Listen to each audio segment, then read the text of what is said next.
Wednesday and Friday, 7:20 p.m. and a rebroadcast of the next day at 11 a.m. just in case you missed that program. Kaicher Radio. Covering Guyana from coast to coast. Demerara and Essequibo 99.1 FM. Berbice 99.5 FM. Kaicher Radio. This is the news on top of the hour. Live from our studio in Georgetown. Kaicher Radio 99.1 FM.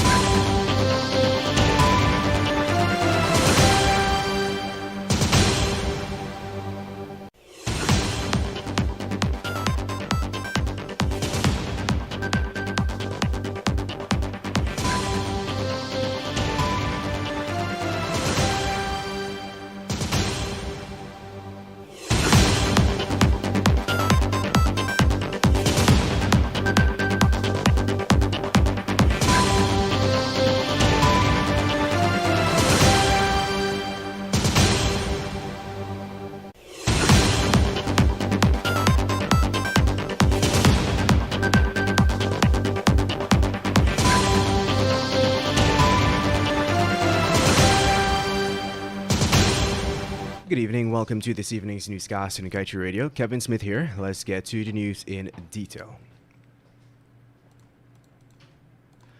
The Liza Phase 1 environmental permit was recently revised by the EPA to include a provision which states that ExxonMobil's subsidiary will pay the regulator $30 per ton of carbon dioxide equivalent, released after May 13, 2021 via the Liza Destiny vessel.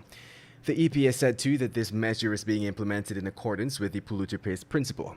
But upon noting this line of reasoning, international lawyer and ardent defender for the protection of the environment, Melinda Janke, categorically stated that the EPA has demonstrated ignorance about what is meant by the polluter pays principle.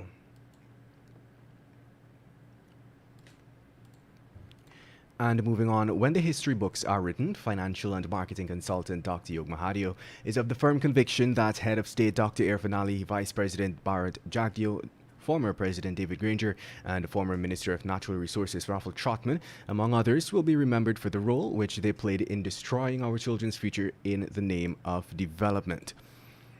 The former Chief Executive Officer of GTT expressed this view in his latest letter to Kaicher News, which was published yesterday.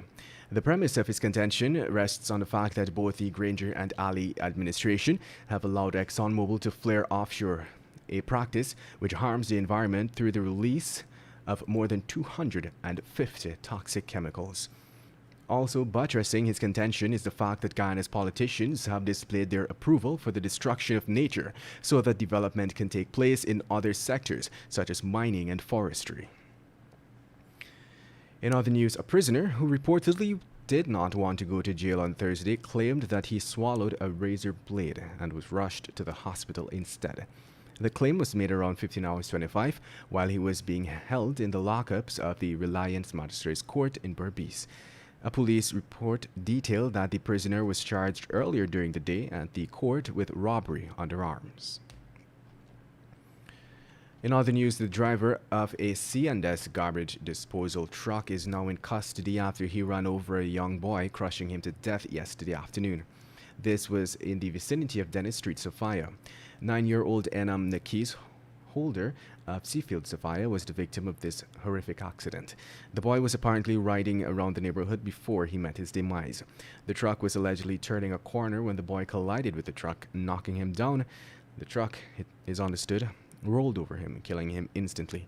Police have since launched an investigation to which the driver is assisting. And now let's tell you, in the next 5 years, electric cars and vans will be cheaper to produce than conventional fossil fuel-powered vehicles. This is according to the latest study of Bloomberg New Energy Finance, or NEF, a strategic research provider covering global commodity markets and the disruptive technologies driving a transition to a low-carbon economy.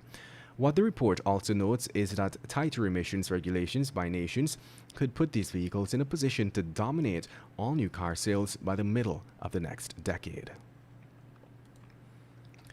And moving on, the Bartica police are yet to receive a file from the Director of Public Prosecution, Shalimar Ali Haq, to charge a driver who had struck down a 12-year-old pedal cyclist more than 2 months ago.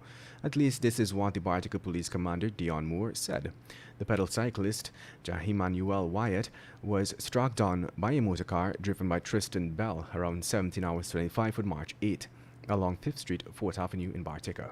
Wyatt was reportedly riding from his grandmother's home, heading to a shop in the area to purchase materials for a school assignment. Meanwhile, Minister of Public Works Juan Edgel recently noted that the government has been actively honoring its legal obligation to ensure small and new contractors secure jobs by the state. During an interview with Kaichur, Edgel revealed that pre-qualification measures are being used to facilitate this process. According to Edgel, the mechanism allows for smaller contractors to get a chance to secure work from the government, which is keeping with the law that stipulates that small contractors must benefit from at least 20% of state contracts.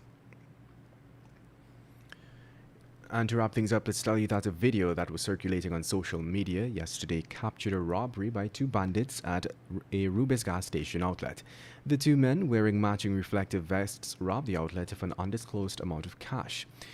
We were able to confirm that the video's authenticity with the Guyana Police Force's Deputy Communications Director Stan Gavaya. According to the video seen, a lone cashier in the gas station at the time when one of the bandits stepped in.